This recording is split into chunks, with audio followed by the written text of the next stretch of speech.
mahasiswa pertanian. Shalom. Shalom. Shalom. Shalom.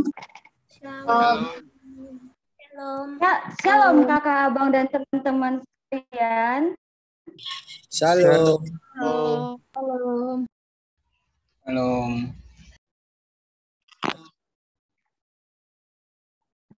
Sebelumnya, MC mengharapkan kameranya, namun tetap menonaktifkan suaranya. Selamat datang di ibadah kampus kita yang keempat di semester ini pada hari Jumat 7 Mei 2021 dengan tema kebaktian kita hari ini adalah 3G, Greatest Gift from God, yang artinya hadiah terbesar dari Tuhan. Kita telah ditebus dari dosa, kita telah diselamatkan dari maut. Bahkan saat kita belum melakukan yang Dia inginkan, kita telah diselamatkan saat kita masih berdosa. Kita dapat membayangkan hadiah yang kita dapatkan darinya, tetapi sayangnya tidak semua orang mengerti tentang hadiah itu. Bukan hanya itu saja, sebagian besar orang tidak sadar bahwa mereka telah mengabaikan hadiah yang begitu istimewa ini. Di kesempatan ini saya ingin membagikan sedikit 3 hal yang mengenai hadiah yang Tuhan berikan kepada kita semua. Dan 3 hal hadiah itu adalah keselamatan, doa, dan firman Tuhan. Kita telah diselamatkan dari dosa. Kita dapat berkomunikasi dengan Allah. Dan dengan firman Tuhan, kita dapat belajar dan dapat mengenal kebenaran yang kekal. Sungguh besar dan sangat istimewa, bukan? Hadiah yang Tuhan berikan kepada kita di dunia ini. Tuhan memberikan hadiahnya kepada setiap orang tanpa terkecuali.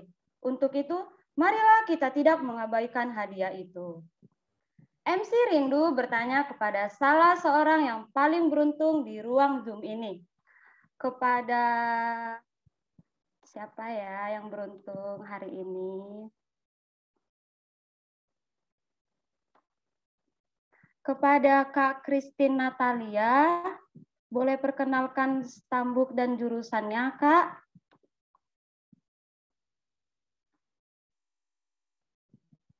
Halo, Kak Christine.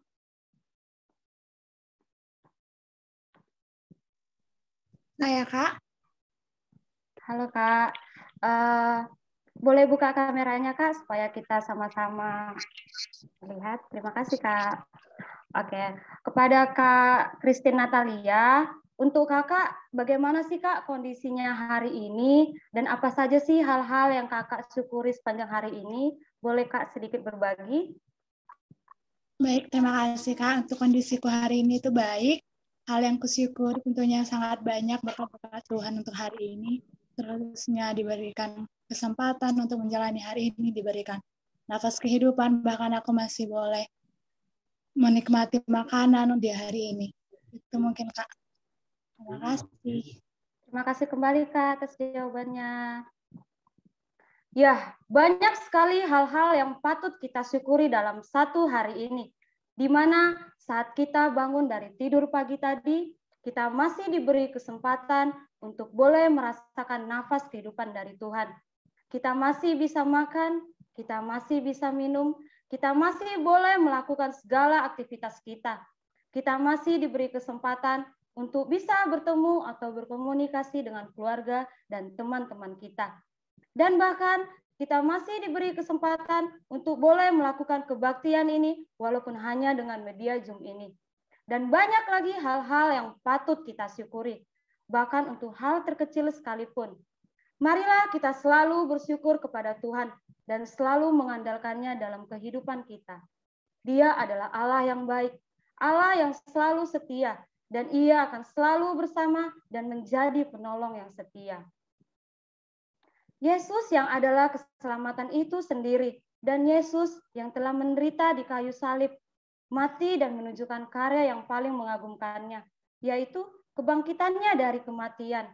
Namun, apakah kita telah percaya sepenuhnya kepada Yesus dan menjadikan Dia sebagai juru selamat pribadi kita? Ayo, untuk saya dan yang berada di ruang Zoom ini, mari kita renungkan dari pribadi kita masing-masing, akan keselamatan dari Tuhan Yesus.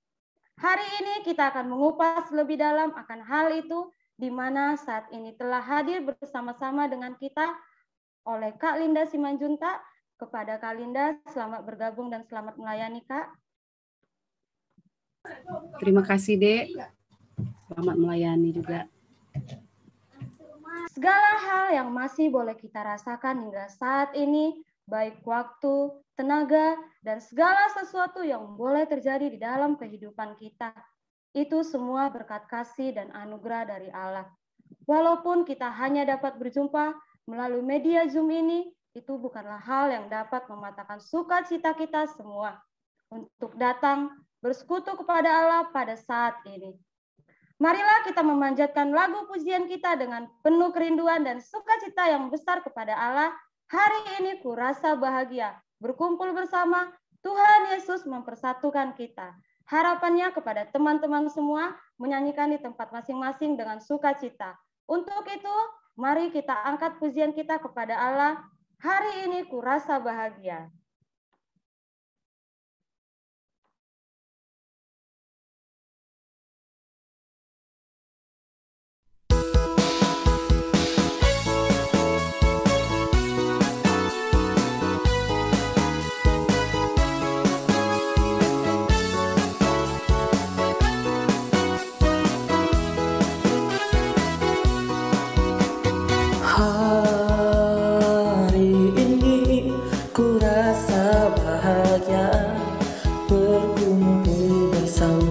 Saudara seiman, Tuhan Yesus telah satukan kita tanpa memandang di antara kita. Bergandengan tangan dalam kasih, dalam satu hati, berjalan dalam terang kasih Tuhan. Kau sahabatku, kau saudaraku, tiada yang dapat memisahkan kita. Kau sahabatku,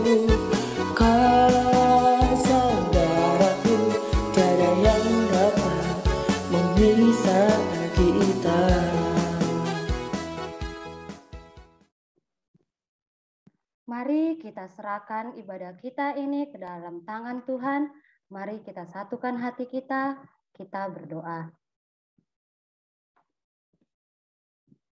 Tuhan ya Allah Bapa kami yang bertata di dalam kerajaan sorga, terima kasih ya Tuhan atas berkat dan rahmat yang Kau berikan kepada kami sepanjang hari ini yang kami rasakan ini.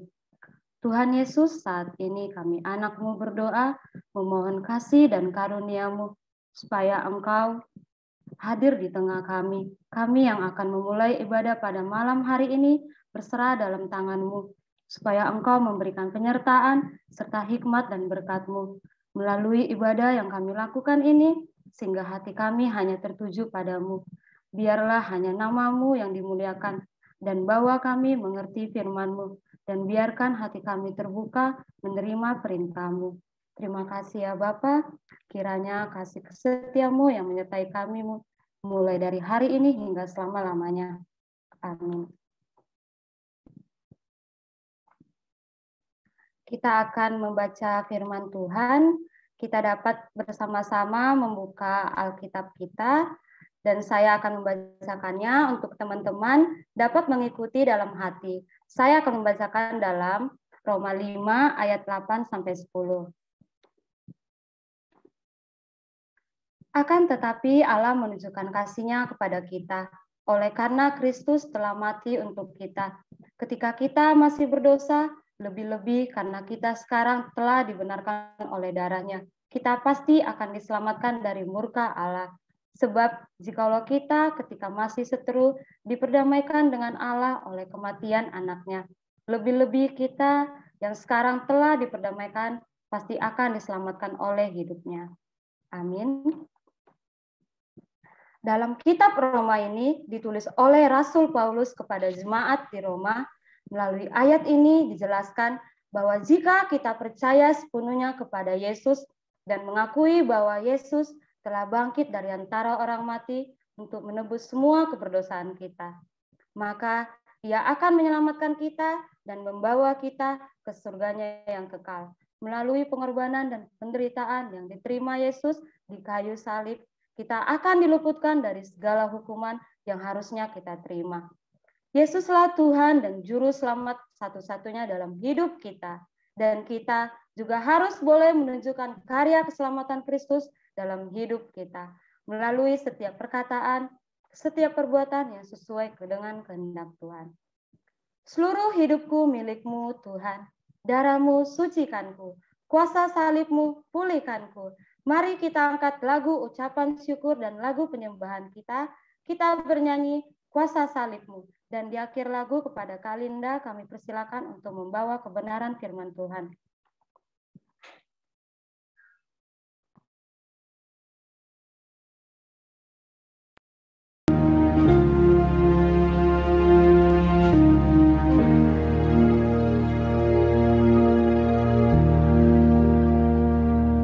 Ada tempat yang mulia, anugerah-Mu tercurah, Kau berikan hidup-Mu sebagai ganti dosaku.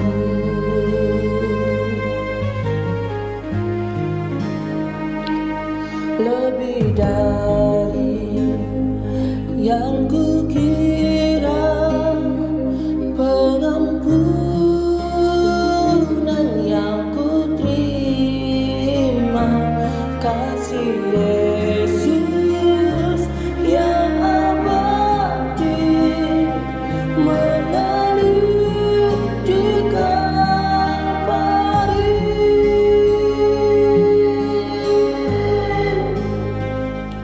Oleh karena Kau luput, seluruh hidupku milik-Mu Tuhan.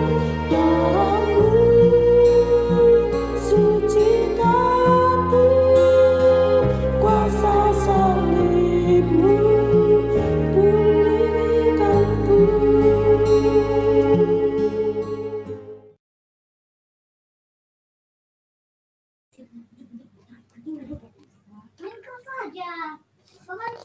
Baik, teman-teman semua, sebelum kita merenungkan firman Tuhan, saya mengajak kita semua untuk kembali berdoa. Mari kita berdoa. Bapa, dalam hadirat-Mu kami tunduk dan kami diam di tempat kami masing-masing. Ada kuasa Roh Kudus yang tidak terbatas, yang melewati batas waktu, tempat, yang akan mempersatukan kami, menolong kami. Dalam kelemahan kami dikuatkan, karena kami mengenal Allah yang begitu mengasihi dan begitu menghargai hidup kami. Terima kasih Tuhan, sekali lagi kami mau belajar dari firman Tuhan tentang Allah yang kasih. Kiranya Roh-Mu yang kudus, yang terus memelihara kami, dimanapun berada kami masing-masing sekarang, sehingga situasi-situasi yang ada di sekitar kami tidak mengurangi rasa hormat kami kepada Allah dan keinginan kami untuk dipuaskan oleh firman-Mu pada saat ini. Terpuji-pujilah Engkau Tuhan, di dalam nama Tuhan Yesus kami berdoa. Amin. Shalom. Shalom. Shalom Kak. Shalom Kak. Dengar semua ya. Apa kabar Bunga? Udah rindulah Ibu sama si Bunga. Siapa lagi di sini yang kulihat? Mungkin karena jaringan nggak terlalu baik ya. Di sini yang bisa kulihat wajahnya cuman si Bunga, si Priska, si Maslan. Oh, memang nggak diaktifin tadi ya. Oke lah. Baik, teman-teman, di awal ibadah tadi MC kita Maslan sudah membagikan mungkin setengah dari yang akan saya sampaikan tentang greatest gift, ya, pemberian terbesar ya, Maslan tadi sudah sampaikan, tidak ada yang berubah. Pemberian terbesar sampai hari ini dalam sepanjang sejarah gereja, dalam kesaksian Alkitab, kesaksian bapak-bapak gereja, dan kesaksian orang-orang percaya, pemberian terbesar itu adalah Yesus, anak Allah. Nah, oleh karena itu, hari ini kita akan merenungkan kembali tentang satu bagian yang disebut sebagai jantung dari seluruh kisah Alkitab, atau gambar kasih Allah, gambar cinta Allah yang mewakili seluruh Alkitab, 66 kitab, yaitu dari Yohanes 3 ayat 16. Saya rasa tidak ada satupun di antara kita yang belum pernah mendengar ini, ya. Kita semua sudah pernah dengar, bahkan mungkin sudah menghafalnya. Karena minimal setiap tahun di Natal-Natal ini akan dibacakan dalam berbagai ayat. Nah, seorang penulis mengatakan Yohanes 3 ayat 16 adalah puncak dari isi firman Allah atau jantung. Jadi sesuatu yang bisa disebutkan menjadi kesimpulan dari seluruh kisah mulai dari kitab Kejadian sampai dengan Wahyu. Jadi kalau di dalam satu frame atau satu gambar, Yohanes 3 ayat 16 ini adalah gambar hati Allah. Nah, oleh karena itu, teman-teman, mari kita buka sama-sama kembali kitab Yohanes 3 ayat 16.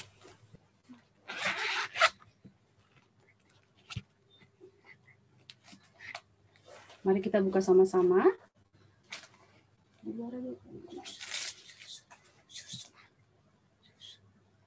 Kita baca sama-sama. Saya mengajak semua teman-teman juga membaca bersama-sama dengan saya. Kita baca sama-sama. Wah, Daniel tuh udah panjang banget tuh rambutnya. Untung nggak kuliah ya Daniel ya. Udah gondrong. Halo Daniel, nggak apa-apa Daniel. Sekarang saya berlaku di sini tidak sebagai dosen ya, sebagai kakak senior. Saya suka cowok gondrong. Sayang di Indonesia kalau jadi mahasiswa atau sekolah nggak bisa gondrong ya. Ayo kita baca sama-sama Yohanes 3 ayat 16, adik-adik. 1, 2, 3. Karena begitu besar kasih Allah akan dunia ini, sehingga Ia telah mengaruniakan anaknya yang tunggal, supaya setiap orang yang percaya kepadanya tidak binasa, melainkan beroleh hidup yang kekal. Baik, Priska, minta tolong nanti kalau kira-kira ada gangguan, kamu kode ya, Dek ya? Iya, dengan ya, oke. Nah, Yohanes 3 ayat 16 ini ada 7 hal yang ingin saya bagikan secara sistematis. Ada 7 pertanyaan, seperti kalau kita membuat sebuah cerita 5W 1H, ya kan?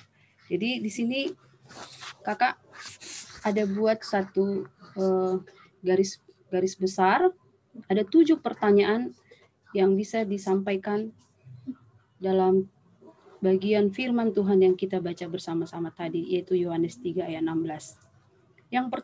Pertanyaan yang pertama adalah siapakah yang memberikan pemberian terbesar itu? Yang kedua, apakah pemberian yang kepada siapa pemberian terbesar itu diberikan? Yang keempat, mengapa Allah memberikan pemberian terbesar itu? Yang kelima, apa akibat penolakan terhadap pemberian terbesar itu? Lalu yang keenam, apa dampak menerima pemberian terbesar itu? Dan yang terakhir, bagaimana cara menerima pemberian terbesar itu? Nah, kalau pertanyaan yang 7 ini dijawab, jawaban singkatnya adalah sebagai berikut. Yang pertama, lah yang telah memberikan pemberian terbesar itu. Jawaban yang kedua, pemberian terbesar itu adalah anaknya yang tunggal. Jawaban yang ketiga, pemberian terbesar itu diberikan kepada seluruh manusia di dunia.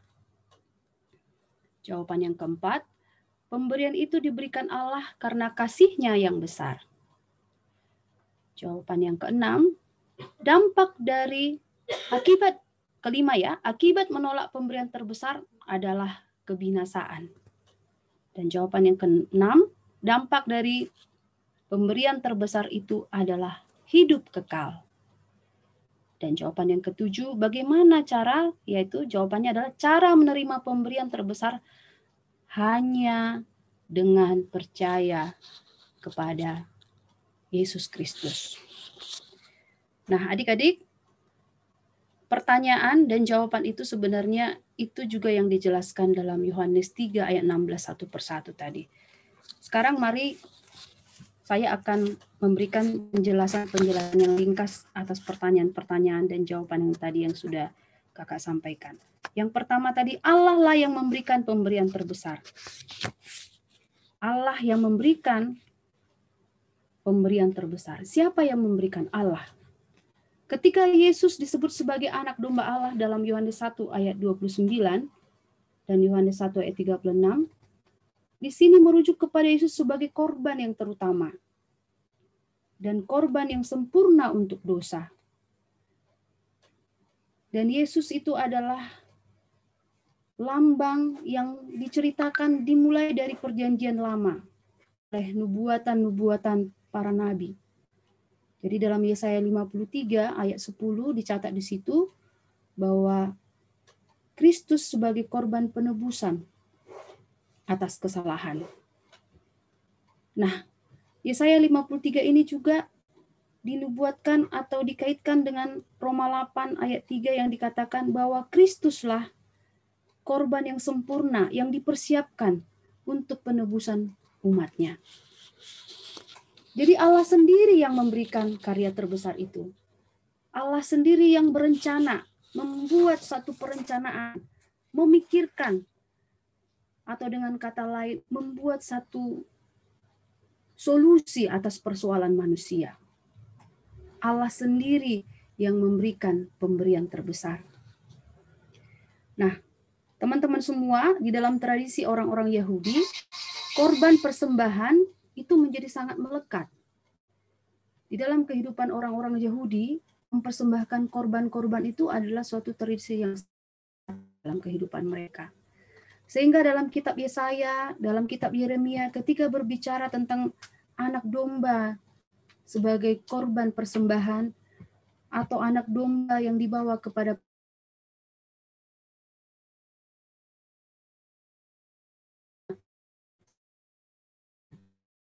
orang-orang yang melakukan pengorbanan, yang mempersembahkan sesuatu untuk dikorbankan.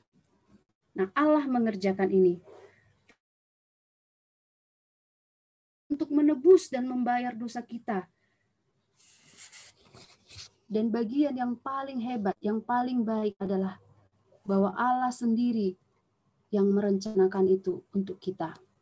Dalam 1 Petrus 1 ayat 18-21 dikatakan, adik-adik bisa baca juga 1 Petrus 1 ayat 18-21, sebab kamu tahu bahwa kamu telah ditebus dari cara hidupmu yang sia-sia dan yang kamu warisi dari nenek moyangmu itu, bukan dengan barang yang fana, bukan dengan perak atau emas, melainkan dengan darah yang mahal, yaitu darah Kristus, yang sama seperti darah anak domba, yang tak ternoda dan tak bercacat. Ia telah dipilih sebelum dunia dijadikan, tetapi karena kamu baru menyatakan dirinya pada akhir zaman, oleh Dialah kamu percaya kepada Allah dan telah membangkitkan Dia dari antara orang mati, yang memuliakannya sehingga imanmu dan pengharapanmu tertuju kepada Allah. Allah telah memberikan pemberian terbesar, yaitu anak domba yang dibawa kepada pembantaian, yang mencurahkan darahnya, yang kehilangan nyawa, yang meninggalkan kemuliaannya, yang mengabaikan hinaan, yang tidak melawan ketika dia dituduh difitnah, yang tidak mengatakan apapun ketika dia diludahi dan kepalanya dipukul. Kakak teringat ketika membaca bagian-bagian ayat-ayat firman Tuhan. Kami kebetulan di gereja HKBP, jadi ada Prapaskah minggu pertama, kedua, ketiga. Jadi di situ penggalian Alkitab itu dimulai dari Yesus dibawa dari Taman Getsemani. Adik-adik, mulai dari Yesus dibawa dari Taman Getsemani, dia dibawa ke Kayafas, dan kemudian dibawa ke imam besar, dan seterusnya. Setiap kali orang-orang atau imam-imam besar mempertanyakan sesuatu hal kepada dia, dia tidak terlalu banyak menjawab, ataupun melawan, ataupun melakukan tindakan untuk menunjukkan bahwa apa yang dituduhkan kepadanya itu tidak benar. Kadang-kadang kita berpikir, mengapa Yesus tidak membuat perlawanan? Karena sesungguhnya sebenar-benarnya dia tidak melakukan kejahatan yang sedemikian dituduhkan kepadanya. Jadi Allah sendiri yang membuat satu rencana mahakarya ini untuk memberikan pemberian yang terbesar. Pertanyaan yang kedua, teman-teman semua, apakah pemberian terbesar itu? Jawabannya tadi adalah pemberian terbesar itu adalah anaknya yang tunggal. God is the greatest lover. Allah adalah pecinta terbesar. Dalam sebuah tulisan di sebuah buku dituliskan seperti itu. Kenapa dikatakan, penulis itu mengatakan Allah itu adalah pecinta terbesar. Begitu cintanya dia kepada manusia, begitu cintanya dia kepada kita, umat yang dia pilih, makhluk yang dia pilih, yang mulia dibandingkan dengan yang lain. Sehingga dia rela memberikan bagian dari dirinya, yang terbaik dari dirinya, yaitu anaknya sendiri. Anaknya yang tunggal. Nah, teman-teman semua, saat menyebut anak yang tunggal dalam Yohanes 3 ayat 16, bukanlah berarti bahwa Allah itu beranak secara biologis atau secara harfiah. Sebab jika diartikan demikian, maka Allah itu tidak kekal. Tetapi Kristus atau anak Allah itu ditafsirkan sebagai satu pengertian yang kekal, sebagai konteks di mana orang-orang dalam budaya zaman itu memiliki satu pemahaman bahwa Allah itu diperanakkan. Nah, diperanakkan dalam arti kekal, secara kekal. Jadi keberadaan anak itu bukan setelah Yesus dikandung oleh Maria dan kemudian dilahirkan di kandang domba. Tetapi dalam Yohanes 1 ayat 1 dikatakan pada mulanya adalah firman dan firman sudah bersama-sama dengan Allah. Kealahan anak, kealahan Tuhan Yesus itu adalah kekal. Anak adalah Allah. Keanakannya itu bersifat kekal. Seperti itu. Nah, teman-teman, sekali lagi hal yang terbesar itu adalah anaknya. Pemberian terbesar itu adalah anaknya, Tuhan Yesus. Itu tadi yang disampaikan oleh Mas Lan. Apa yang terbesar yang kita terima? Tuhan Yesus, anaknya. Karena begitu besarnya kasih Allah kepada dunia yang berdosa ini, sehingga satu-satu putra tunggalnya yaitu Yesus Kristus diberikan. Setelah melakukan hal-hal di mana tidak dilakukan oleh siapapun selain Allah. Karena kasihnya, ia yang tidak berdosa rela menjadi berdosa. Dia mati di kayu salib supaya kita yang berdosa diselamatkan oleh bilur-bilurnya. Yesus menjadi hal yang terbesar yang diberikan Allah bagi kita. Dan hanya karena Yesus rela diberikan kepada kita, hanya karena oleh Yesus rela melewati jalan salib, melewati penderitaan. ketika kita teringat dia berdoa di Taman Getsemani, ada satu kalimat yang dia katakan, jikalau cawan ini lalu daripadaku, sambil dia berdoa dengan tetes-tetes seperti darah, tetapi kehendak-Mu yang jadi. Di dalam penderitaan yang dia alami, di dalam satu visi yang dia yakini bahwa penyaliban itu bukan sesuatu yang mudah untuk dilalui. Penderitaan secara fisik, penderitaan secara psikis, di mana dia disamakan dengan penjahat kelas kakap pada waktu itu, sehingga dia dihukum dengan cara disalibkan. Itu bukan sesuatu yang mudah, adik-adik. Kalau kita melihat kepada kehidupan kita sebagai pengurus misalnya, ketika ada teman-teman yang menyalahartikan sikap kita, menyalahartikan tanggung jawab kita, ataupun mengkritik kita dengan cara-cara yang menurut kita kurang tepat, kita mungkin akan memberontak. Kita mungkin akan marah, balas mengkritik dia, membalas menghina dia. Tetapi ketika kita menyadari visi Allah bagi kita, maka Allah memilih kita menjadi pengurus. Itu menjadi satu kekuatan yang akan membuat kita bersikap teduh, bersikap tidak membalas, ataupun bersikap justru mengasihi orang yang mengkritik atau memfitnah kita. Nah, itu yang telah dinyatakan di dalam Yohanes 3:16. Hal yang terbesar yang diberikan oleh Sang Pemberi, hal yang terbesar itu yaitu Allah. Yang terbesar itu adalah anaknya sendiri, Tuhan Yesus.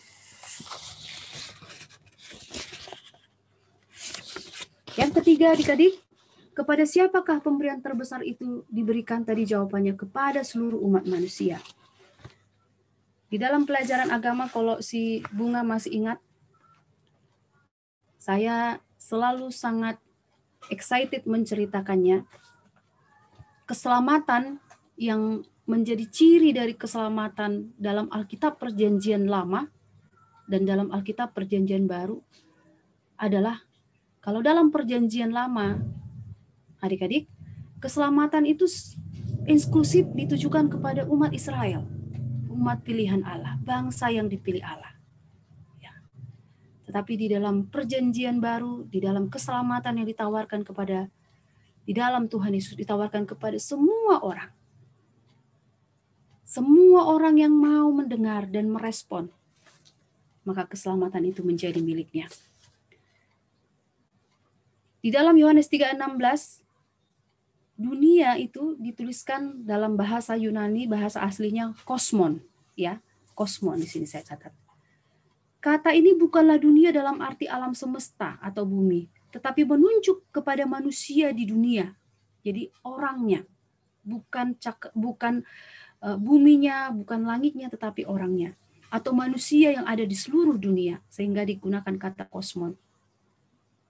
Orang-orang Yahudi pada saat itu mempunyai pandangan bahwa yang bisa selamat hanya mereka saja, bukan bangsa-bangsa lain. Nah, itu yang tadi saya sampaikan. Di dalam kisah-kisah Perjanjian Lama, teman-teman, keselamatan itu khusus untuk orang-orang Yahudi, untuk bangsa Israel. Tetapi syukur kepada Allah di dalam Yesus Kristus, keselamatan itu ditawarkan kepada semua orang. Ditawarkan kepada setiap orang yang mau mendengar dan percaya. Sehingga keselamatan itu berlaku bagi semua orang. Kemudian yang keempat, pertanyaan yang keempat, mengapa Allah memberikan pemberian terbesar itu? Jawabannya tadi sudah saya sampaikan juga, pemberian itu diberikan Allah karena kasih-Nya yang besar. Ya, benar.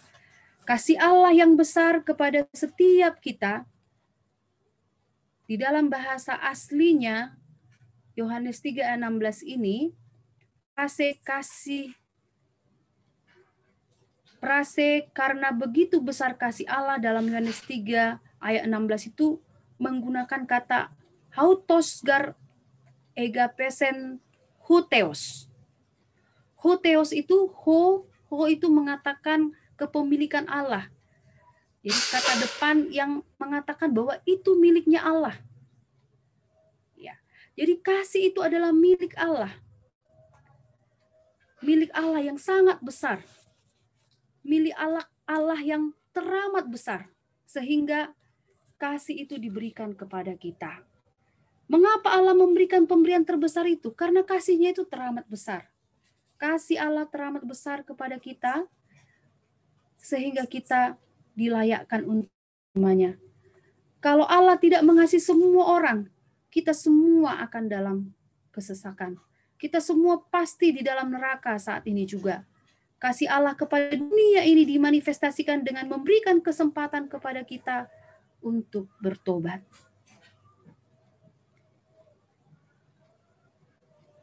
Beberapa waktu yang lalu saya ketemu dengan uda saya, datang bertamu, lalu dia bercerita. Mereka 13 bersaudara.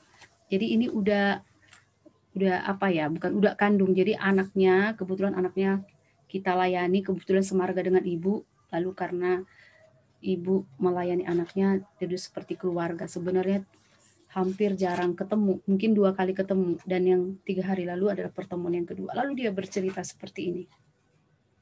Hami itu 10 mahami bersaudara katanya. Tinggal saya yang hidup. Dan semua saudara-saudara saya ini, abang-abang, adik saya, dan ituk-ituk saya ini, meninggal dengan cara yang tragis. Saya yang masih hidup sampai sekarang. Memang saya punya cerita ini. Ada dulu ceritanya begini. Lalu dia cerita. Adik-adik, sebelum Uda ini bercerita kepada saya, anaknya ini yang kami layani sering bercerita juga tentang keadaan si Uda ini. Ya, bapaknya begini, bapaknya main judi, dan segala macam. Artinya apa yang dia ceritakan itu ada yang nggak sinkron dengan cerita anaknya. Lalu saya bilang sama Uda ini, puji Tuhan Uda, kalau Uda sampai sekarang masih Tuhan kasih kesempatan untuk hidup, berarti Uda harus sungguh-sungguh mengenal Tuhan Yesus. Jadi karena itu pertemuan pertama saya pakai istilah yang lebih tidak terlalu menunjuk gitu ya. Oh iya, betul ya, dia katakan seperti itu. Nah, adik-adik yang mau saya tekankan dalam penjelasan kakak ini, bahwa ketika Allah memberikan kasih-Nya kepada kita, alasannya adalah karena kasih itu teramat besar. Kasih Allah itu teramat besar. Sehingga kasih-Nya yang teramat besar itu membuat kita memiliki kesempatan untuk bertobat. Membuat setiap orang bisa mengalami pertobatan. Setiap orang yang mendengar kasih-Nya, mendengar pengorbanannya, mendengar begitu dia mengasihi kita, sampai bagian dari dirinya yaitu anaknya diberikan. Dan kemudian dia percaya, dan kemudian kita percaya. Itulah yang menjadi alasan sehingga Allah tetap membuka kesempatan di dalam satu pertobatan. Namun demikian, kasih Allah akan dunia ini tidak membuat dia bertoleransi terhadap dosa. Ya, kalau dalam pelajaran tentang jaminan ini bagian yang ketiga ini ya, jaminan kemenangan.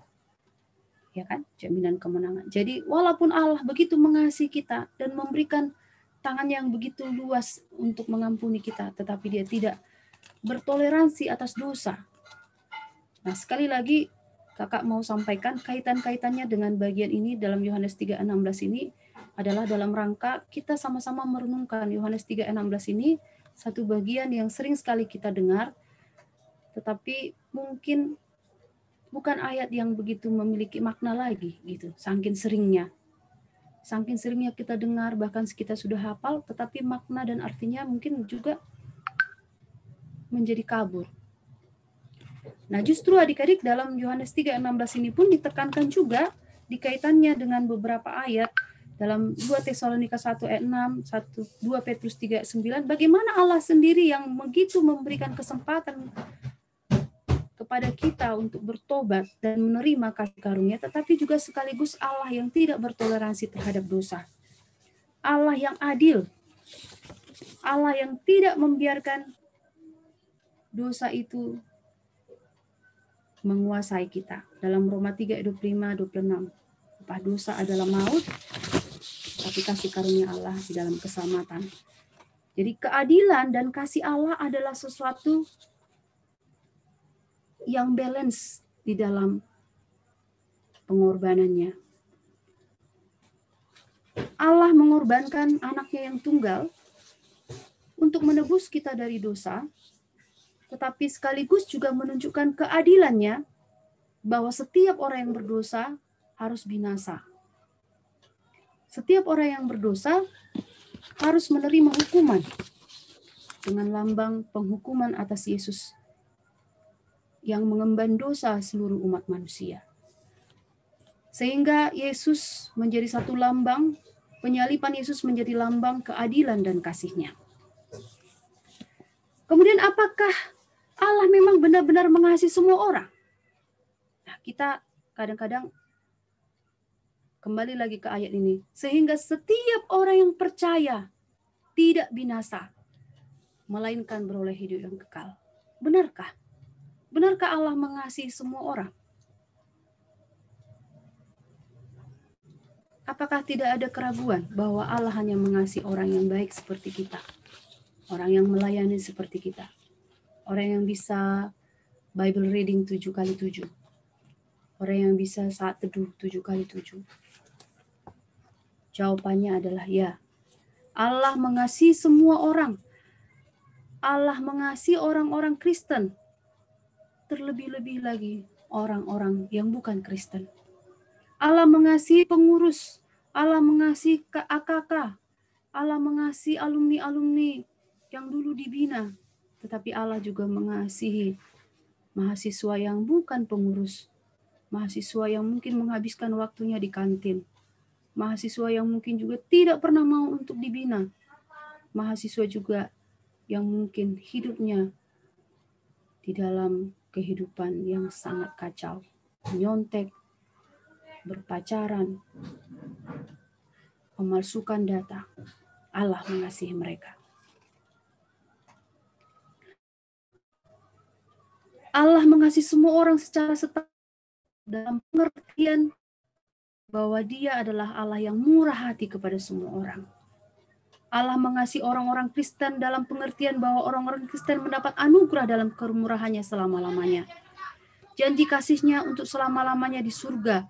Fakta bahwa Allah mengasihi semua orang harusnya membuat kita tertarik untuk menerima kasih-Nya yang besar dan kekal itu. Bukan hanya untuk kita, tetapi juga untuk orang lain. Nah, ayat ini juga mendorong kita untuk memiliki satu konsep. Kalau Allah mengasihi semua orang, berarti kita juga tidak punya alasan untuk menceritakan tentang kasih Allah kepada orang lain, supaya dia juga mendapatkan keselamatan. Nah, sedikit lagi ya adik-adik. Lalu yang kelima tadi, pertanyaan kelima, apakah akibat penolakan terhadap pemberian terbesar itu? Penolakan terhadap pemberian terbesar adalah kebinasaan. Kebinasaan adalah ganjaran terhadap penolakan. Perlu kita ingat bahwa akibat-akibat sepenuhnya dari kejatuhan tidak hanya terwujud ketika di dalam Adam dan Hawa. Ketika kisah penciptaan manusia yang pertama, tetapi juga dalam keturunan-keturunan mereka, yaitu seluruh umat manusia. Kejahatan yang dilakukan Adam dan Hawa kemudian berlanjut kepada anaknya Kain dan Habel. Ingat ya? Siapa yang membunuh? Kain atau Habel ya? Masih ingat? Pelajaran sekolah minggu?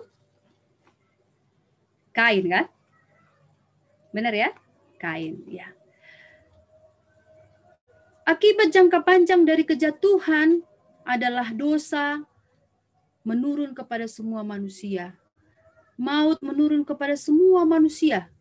Akibat pertama dari kejatuhan adalah diturunkannya dosa itu kepada semua orang.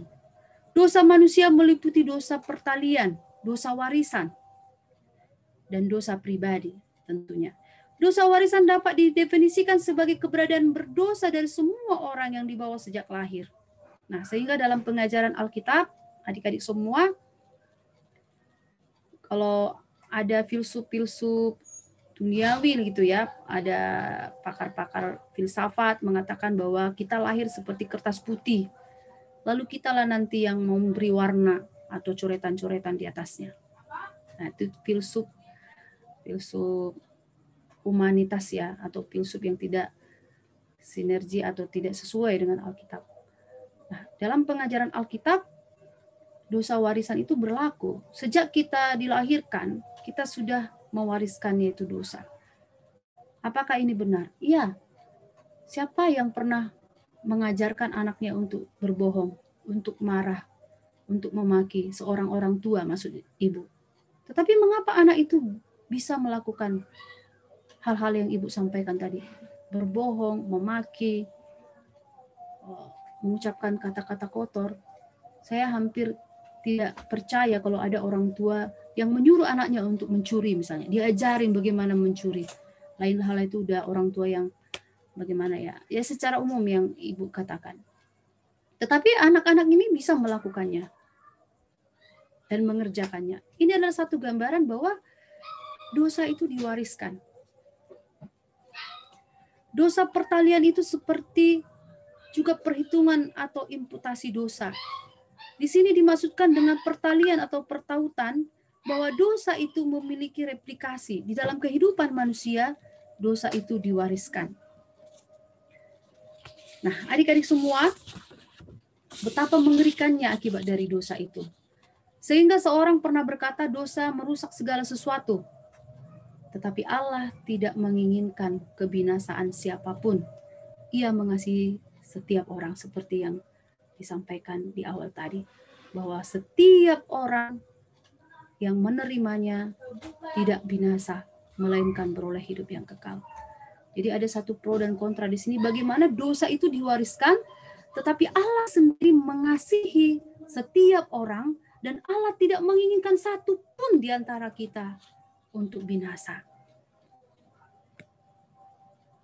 Allah menyediakan keselamatan untuk semua orang dan Roh Kudus meyakinkan manusia agar menerima keselamatan. Nah, inilah peran kalau di dalam pelajaran atau dogma Kristen itu Tritunggal. Roh Kudus atau Roh Allah menyadarkan, memberikan satu tentang keselamatan. Tetapi sekalipun Allah mengasihi semua orang dan Kristus mati bagi semua orang, tidak berarti bahwa semua orang selamat.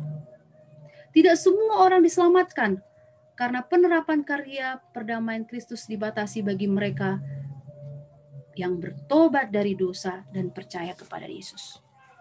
Sehingga kebinasaan, apakah itu masih ada?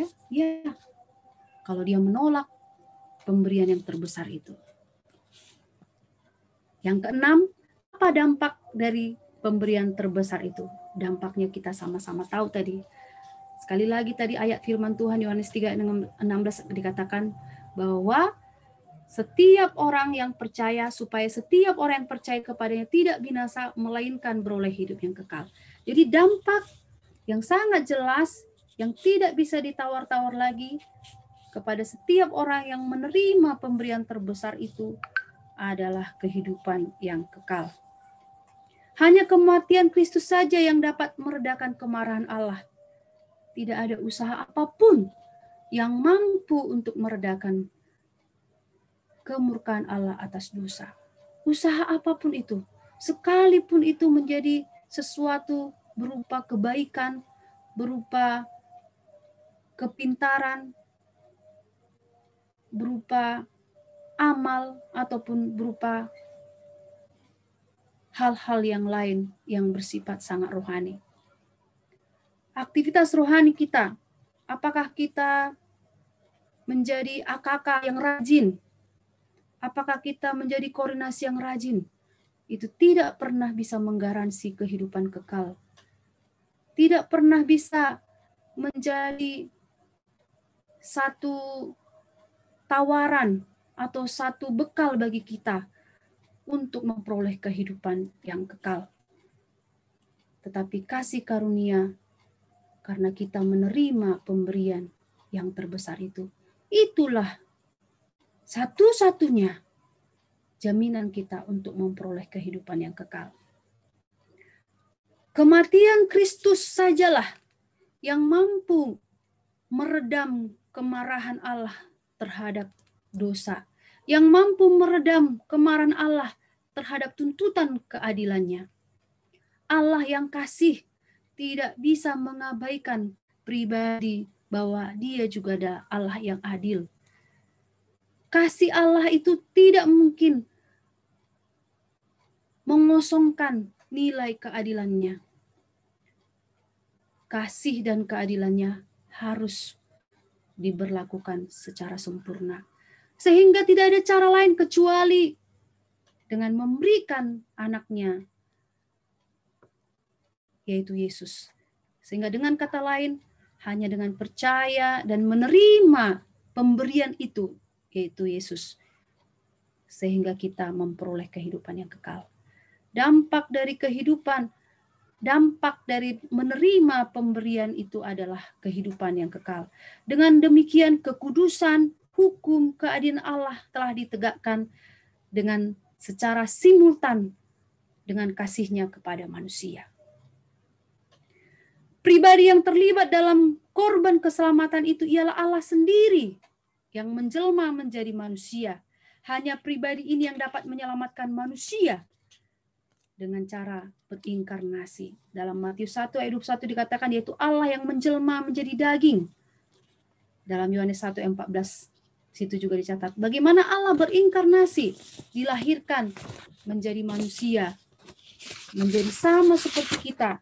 Dia yang mulia, Dia yang memiliki segala sesuatunya, menjadi tidak memiliki apapun oleh karena keberdosaan kita. Setelah Yesus menderita di kayu salib, penderitaannya itu menggantikan kita, dan penderitaannya itu menjadi jalan keselamatan bagi kita. Di dalam Yohanes 14 ayat 6, ini juga satu ayat yang sangat sering sekali kita dengarkan dikatakan, Akulah jalan kebenaran dan hidup, tidak ada seorang pun yang datang kepada Bapa kalau tidak melalui aku.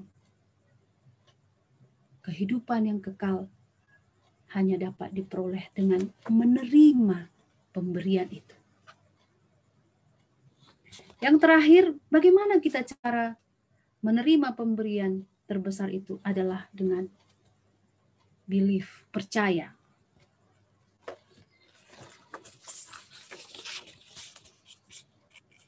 Dalam bahasa Yunani adik-adik, saya coba lihat terjemahannya. Percaya di dalam pengertian atau bahasa Yunani dikatakan pisteon, yang artinya percaya, yakin, setia, tunduk. Nah, ya, yakin, setia, tunduk. Pisteo, pisteon, pisteo, pisteon. Nah, dalam banyak ayat Alkitab menegaskan bahwa tanggung jawab manusia dalam keselamatan adalah percaya. Tetapi apakah arti percaya itu? Iman yang dimasukkan oleh Yohanes dalam Injilnya adalah aktivitas yang membawa manusia kepada arti yang sama seperti Kristus. Percaya kepada Kristus. Jadi kita yang percaya kepada Kristus tidak hanya menerima hidup yang kekal, tetapi juga memiliki hidup yang kekal itu. Satu-satunya jalan supaya kita tidak binasa, tetapi beroleh hidup kekal adalah percaya kepada Yesus. Percaya. Percaya kepada Yesus yang berkorban dan membuka jalan keselamatan. Sehingga sebegitu sederhanalah, sebegitu mudahnya lah kita memperoleh keselamatan itu dengan hanya percaya. Rasul Paulus menuliskan di dalam Efesus 2 ayat 8 dan 9 ya, adik-adik pun mungkin sangat sering mendengar ini. Sebab kasih karunia kamu diselamatkan oleh iman, itu bukan hasil usahamu tetapi pemberian Allah. Itu bukan hasil pekerjaanmu, jangan ada yang memegahkan diri. Nah, teman-teman, hanya percaya kita memperoleh keselamatan. Tetapi dengan begitu sangat sederhananya, begitu sangat mudahnya, begitu sangat murahnya keselamatan itu, tetapi tidak murahan, tetapi tidak semua orang mampu mengerjakannya atau mengimaninya.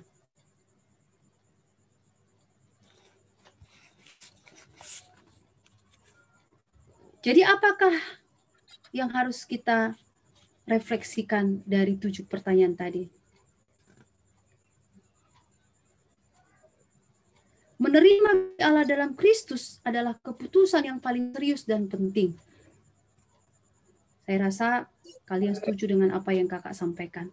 Ketika kita datang kepada Tuhan dan percaya kepada Kristus, kita disatukan dengan Dia dan diselamatkan.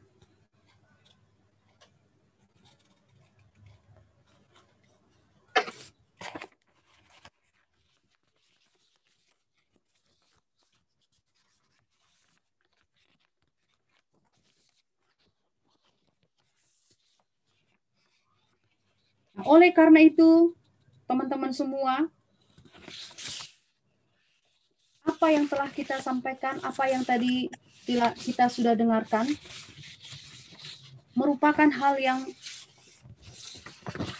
sering sekali mungkin sudah kita dengar juga dalam ibadah-ibadah, di dalam pembacaan-pembacaan Alkitab yang kita lakukan sehari-hari, dalam diskusi-diskusi kita, dalam PA-PA kita.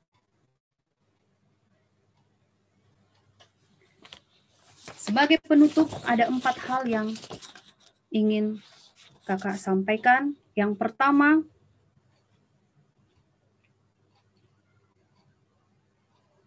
Alkitab banyak menggambarkan penderitaan Kristus.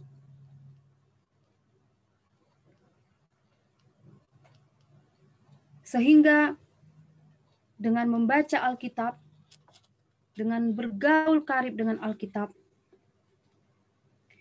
kita akan mampu merenungkan bagaimana berharganya pemberian itu.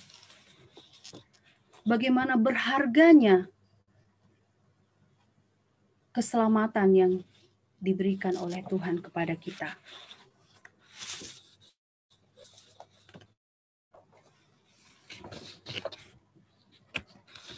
Kemudian yang kedua, hal yang kedua yang bisa kita lihat lagi di dalam peristiwa pengorbanan Tuhan Yesus. Yesus dicambuk, dalam beberapa catatan disebutkan 39 kali.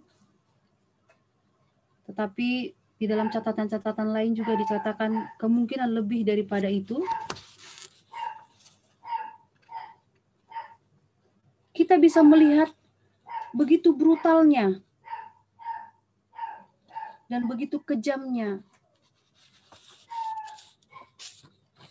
perlakuan yang dilakukan atau dialami oleh Tuhan Yesus.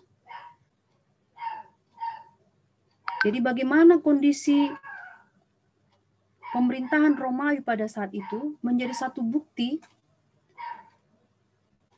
berharganya pemberian itu yang akan diwariskan kepada generasi kita sekarang.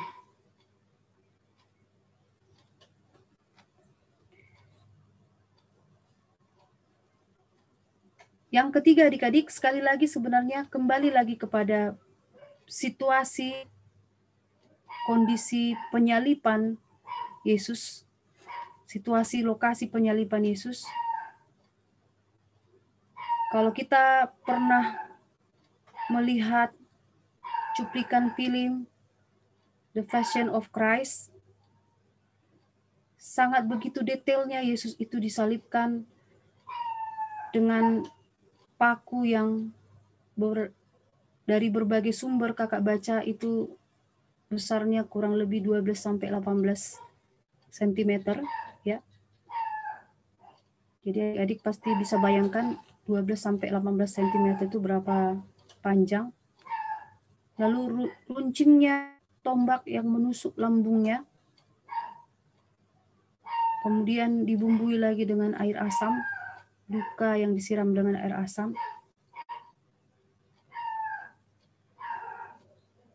Kemudian di sana juga kita bisa melihat, menyaksikan di ilustrasi film itu bagaimana Tuhan Yesus dimahkotai mahkota duri, lalu punggungnya yang dicambuk sehingga saraf-sarafnya mungkin banyak yang hancur, kulitnya terkelupas. Ini adalah suatu kondisi yang amat sangat menyakitkan. Dan setelah itu dia digantung. Dalam posisi tergantung, kedua tangannya terrentang dan kedua bahunya merubah posisi, tidak bisa tegak lagi kalau kita lihat beberapa gambaran ya. Nah, di sini posisi dan kondisi yang ketiga ini lagi yang Ibu katakan, ini menunjukkan satu penderitaan lagi, pengorbanan lagi. Sesuatu yang kalau bukan karena kesadaran yang sungguh-sungguh, kasih yang luar biasa besarnya, ini mungkin akan sangat sulit untuk kita bisa bayangkan. Yesus mampu bertahan sampai akhirnya dia berkata, sudah selesai. Apa yang tidak bisa Yesus lakukan? Dia adalah Allah, dia mampu melakukan apa saja, menghidupkan yang mati, meredakan badai, membuat air menjadi anggur yang terbaik di kota Kanaan.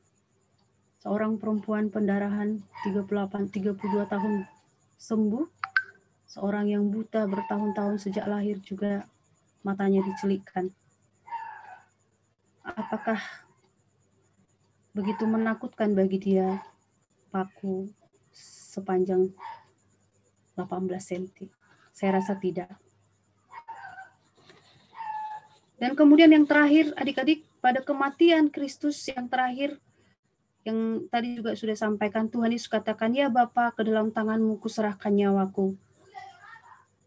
Dan kemudian dia mati, jantungnya berhenti berdetak. Dan tiba-tiba terjadi gempa.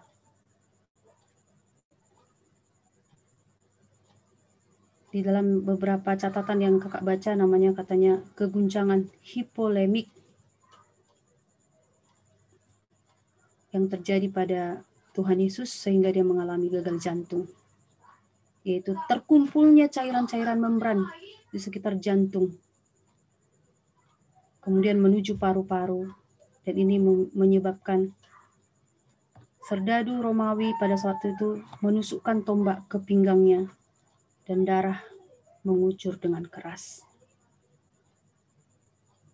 Sejumlah cairan keluar dengan deras waktu tombak itu ditarik keluar. Berikut dengan cairan jernih seperti diikuti dengan banyak darah. Cairan jernih itu di dalam catatan yang saya baca juga disebut dengan vertical infusion, pleural infusion. Nah, ini bahasa-bahasa medis ya. Adik-adik, di dalam 4 tadi penutup yang saya sampaikan seperti mengarah kepada sebenarnya jalan salib. Sebenarnya kakak ada tulis beberapa bagian di sini ya. Saya tulis dan ada beberapa juga istilah-istilah saya yang baca dari beberapa sumber. Intinya penutup ini kakak tadi sebenarnya menyatakan begitu perlulah kita berulang kali dan berulang kali merefleksikan jalan salib, penderitaan Kristus. Bagaimana beratnya dia dihina, diolok-olok, difitnah, dan kemudian dia akhirnya meregang nyawa di atas kayu salib. Apa alasan buat itu semua?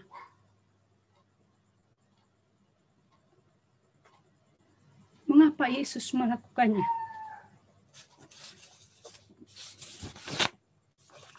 Karena kasih-Nya. Dia mau semua kita memperoleh keselamatan dan hidup kekal. Yohanes 3 ayat 16 bukan hanya sekedar ayat yang familiar. Yohanes 13 ayat 16 bukan sekedar ayat yang dikumandangkan di Natal-Natal. Tapi Yohanes 13 ayat 16 adalah isi hati Allah. Jantungnya Allah. Proklamasi dari seluruh keinginan Allah dalam sejarah manusia, yaitu kita semua menerima pemberian yang berharga itu. The greatest gift from God is Jesus Christ. Adik-adik, di dalam beberapa dekade pelayanan kita di kampus pertanian, kakak mendengar beberapa generasi ada pengurus-pengurus dari KMK akhirnya hidup di dalam kehidupan yang jahat, bahkan berpaling dari imannya kepada Kristus. Mengapa itu bisa terjadi? Saya sangat yakin dan percaya ketika kita semua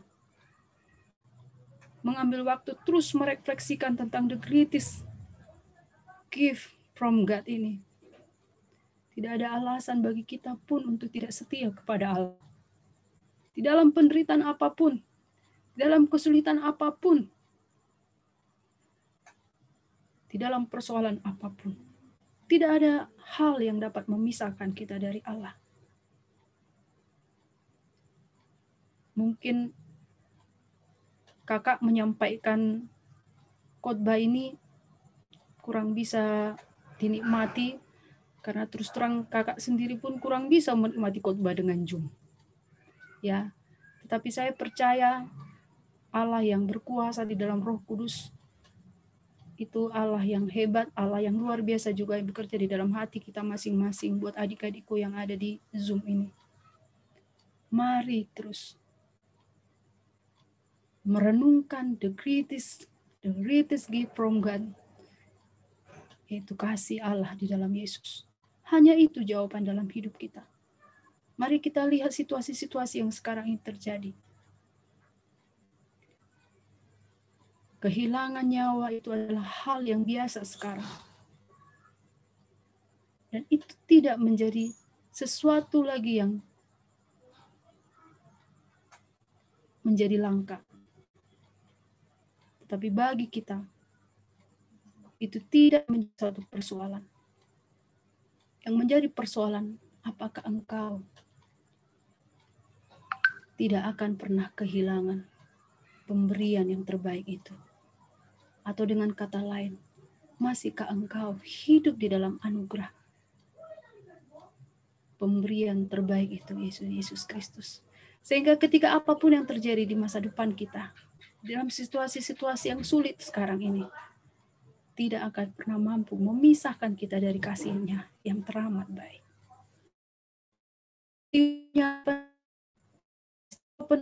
Tuhan Yesus jadi peristiwa terus menggelorakan hati kita untuk tetap setia kepada Tuhan. Tidak ada kasih yang terbesar daripada kasih Allah. Tidak ada cinta yang terbesar daripada cinta Allah. Sekalipun kekasih kita, sekalipun orang tua kita, itu sangat terbatas. Tetapi Allah akan mengasihi kita dengan sangat luas dan tidak ada batasnya. Mari semua teman-temanku, adik-adikku, firman Tuhan hari ini bisa menyapa kita. Mari bersyukur kepada Tuhan yang telah memberikan pemberian yang terbesar, pemberian yang terberharga, terbaik, yaitu Yesus. Dengan pemahaman yang seperti itu, kita terus hidup di dalam kualitas hidup yang lebih baik. Sekalipun kita mungkin belajar secara daring, saya mau mengingatkan kita semua, dari pengalaman kakak sebagai dosen, sering sekali mengalami satu pemahaman ataupun satu situasi. Mahasiswa yang ogah-ogahan belajar. Mahasiswa yang tidak lagi sungguh-sungguh memberi waktu belajar. Nah, ini mungkin karena situasi-situasi yang tidak terprediksi ya. Kita nggak pernah siap dengan situasi ini. Tapi mari teman-teman semua, dengan memahami bahwa Allah telah menebus kita dengan harga yang mahal, itu juga mendorong kita semua untuk melakukan yang terbaik dalam segala sesuatu. Ketika kita belajar, ketika tinggal di rumah bersama dengan orang tua, mari terus berbuah. Berbuah kebaikan, berbuah kebenaran.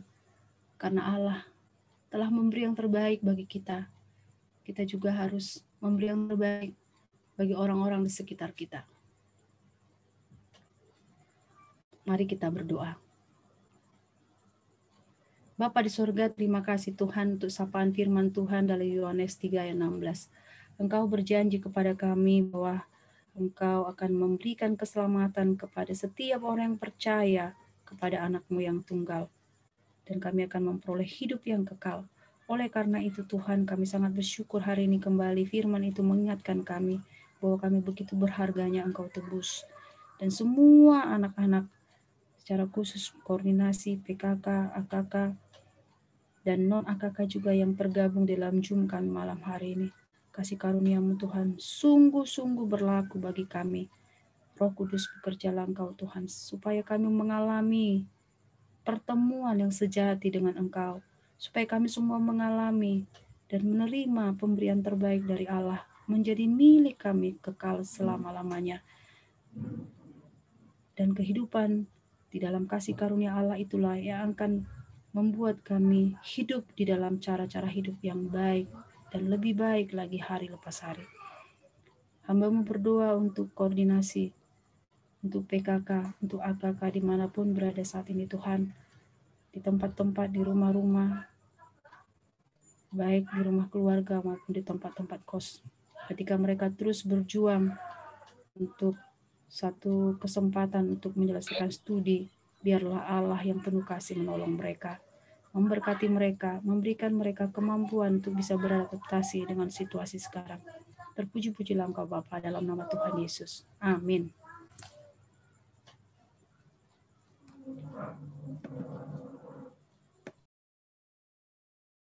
Terima kasih untuk firman yang sudah disampaikan oleh Kak Linda. Biarlah kiranya firman yang telah kita dengarkan boleh kita renungkan dan kita lakukan dalam kehidupan kita.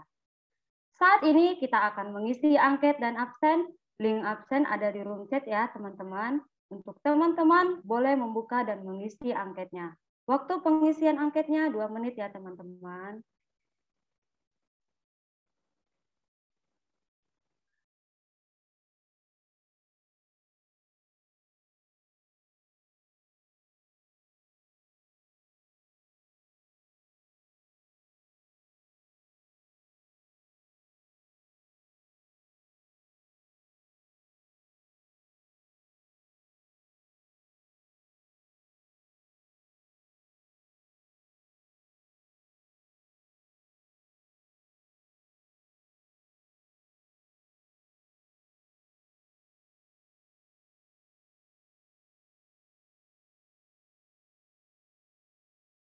Sambil mengisi angket, saya bisa tanya Rizka nggak ya? Rizka biasanya berapa orang yang hadir di Zoom setiap minggu deh? 100-an gitu Kak, 100 lebih. Oh ya, 110 gitu. kalau kuota Zoom kita emang berapa deh? 300 orang Kak. Oh syukurlah ya, ada yang 300 ya. Ya Kak.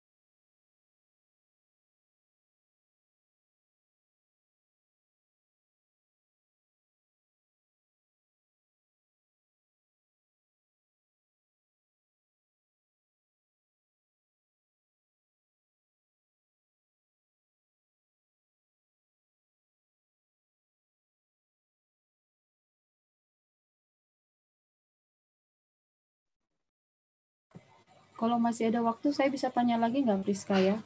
Tadi kira-kira jaringannya jalan nggak dengan baik ya, Dek, tadi ya? Maksudnya suaranya jelas nggak tadi, Dek? Jelas, Kak. Iya, saya agak khawatirnya karena 2 hari ini jaringan di tempat kakak sangat jelek. Iya. Bagus kok, Kak, tadi dari awal sampai akhir, Kak. Iya, syukurlah.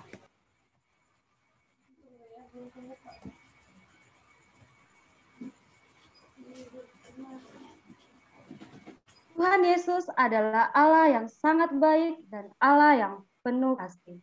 Dia Bapa yang mulia, Bapa yang ajaib, Bapa yang luar biasa.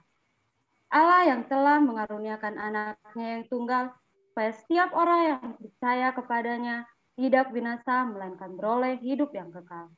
Dia yang adalah keselamatan itu sendiri, rela turun ke dunia hanya untuk merasakan penderitaan. Agar kita yang telah mati dihidupkan kembali, agar kita yang harusnya dihukum dapat beroleh keselamatan yang kekal. Sungguh besar kasih Tuhan kepada kita, mari kita selalu memuji dan meninggikan namanya. Keselamatan dapat kita terima dengan kita percaya bahwa Kristus adalah Tuhan dan Juru Selamat pribadi kita. Yesus yang adalah keselamatan itu sendiri, dan Yesus telah menderita di kayu salib, mati, dan menunjukkan karya yang paling mengagumkan, yaitu kebangkitannya dari kematian. Sekarang, apakah kita mau menerima Dia yang telah menganugerahkan keselamatan pada kita, dan sudahkah kita menaruh pengharapan yang sepenuhnya kepada Dia? Saya mau ikut Yesus sampai selama-lamanya. Meskipun saya susah, menderita dalam dunia, saya tetap mau ikut Yesus. Untuk menyatakan komitmen kita dalam menerima Yesus sebagai Tuhan dan Juru Selamat kita, mari kita bernyanyi, saya mau ikut Yesus, dan di akhir lagu kami mengundang Kalinda untuk menutup dalam doa.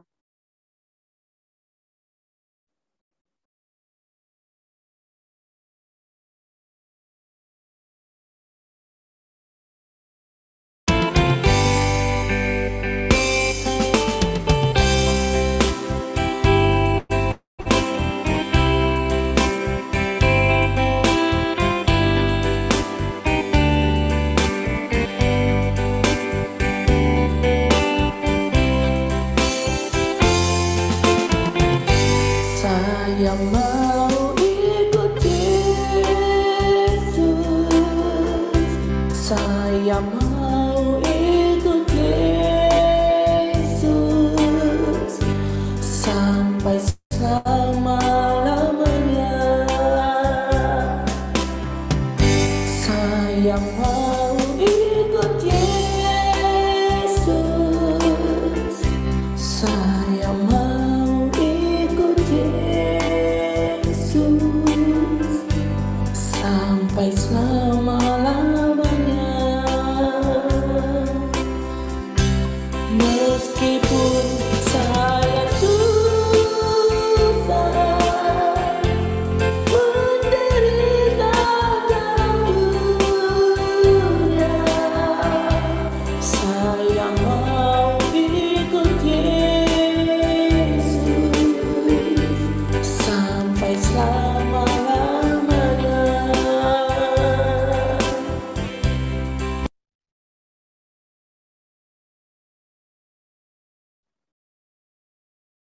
Terima kasih untuk Kalinda dan teman-teman semua yang sudah hadir dalam kebaktian kita. Semangat untuk menikmati kasih dan karya Tuhan yang sungguh besar bagi kita, dan semangat untuk saya dan yang berada di ruang Zoom ini untuk lebih bersekutu lagi kepada Tuhan.